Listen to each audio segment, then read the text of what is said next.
जंगलचा मी रहवासी, नातं माझं निसर्गाशी. झाडे वेली पशु पक्षी सारे आहेत माझे मित्र खरे. मंजू पारिवाजे, आम्ही आहोत जंगलचे राजे. नमस्कार, जोहार मित्रांनो. 9 ऑगस्ट हा दिवस जागतिक आदिवासी दिवस म्हणून साजरा केला जातो. या दिवशी जगभरात आदिवासी बांधव एकत्र येऊन आपापल्या संस्कृती, वेशभूषा, गायन, नृत्य करून हा दिवस साजरा करतात. मानवाची जसजशी उत्क्रांती होत गेली तसतसा मानव पृथ्वीवर निरनिराळ्या खंडापर्यंत प्रवास करू लागला. तेथील वातावरणाशी त्याने जुळवून घेतले. हो हो शब्द, बोली आणि पुढे भाषा, संवाद अशी उत्क्रांती होत गेली. आजही जगाच्या कानाकोपऱ्यात अनेक आदिम जमाती आपली बोली भाषा, रूढी परंपरा जपत निसर्गाच्या सानिध्यात राहत आहेत. आधुनिक दुनियाच्या झगमगाटापासून आजही माझा आदिवासी बांधव कोसो दूर आहे. अनेक वर्षानंतर संयुक्त राष्ट्र संघासमोर जी बाब समोर आली ती अतिशय धक्कादायक होती. ती बाब म्हणजे अनेक आदिवासी समाजाने निसर्ग जपण्याचे मोलाचे कार्य केले आहे. परंतु आदिवासी समाज मुख्य प्रवाहात येऊ न शकल्यामुळे आदिवासी समाजाला शिक्षण, आरोग्य, रोजगार व इतर अनेक सोयीसुविधांपासून वंचित राहावे लागले.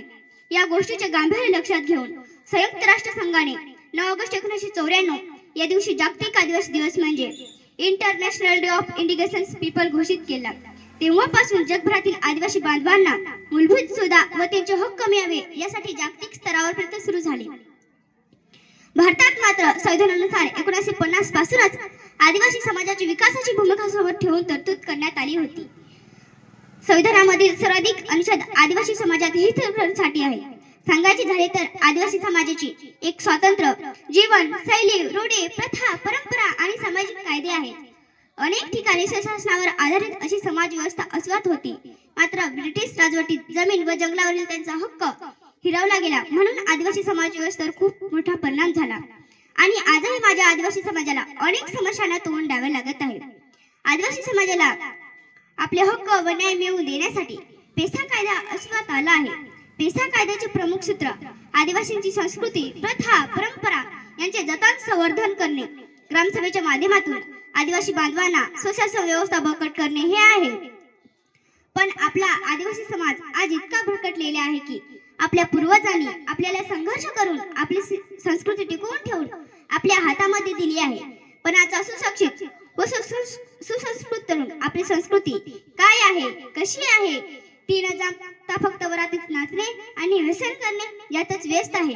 पण मित्रांनो, आपले पूर्वज आळ्याने असून सुद्धा आपली संस्कृती जपून ठेवली याचे भान ठेवून आपण तरुण मित्रांनो आणि मैत्रिणींनो उठा, जागे व्हा, संघर्ष करा आणि संघटित व्हा आणि आपली संस्कृती येणाऱ्या पिढीच्या हातात जशी पूर्वजांनी आपल्या हातामध्ये दिली तशी आपण पण त्यांच्या हातात द्यावी.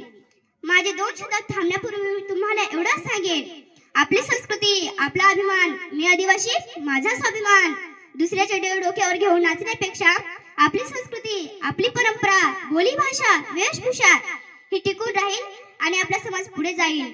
हक्काने पावरी वाजवतो, अख्ख्या जगाला नाचवतो, म्हणूनच आम्ही आदिवासी दिवस गाजवतो. एवढे बोलून मी माझे 2 शब्द संपवते. जय जोहार, जय आदिवासी.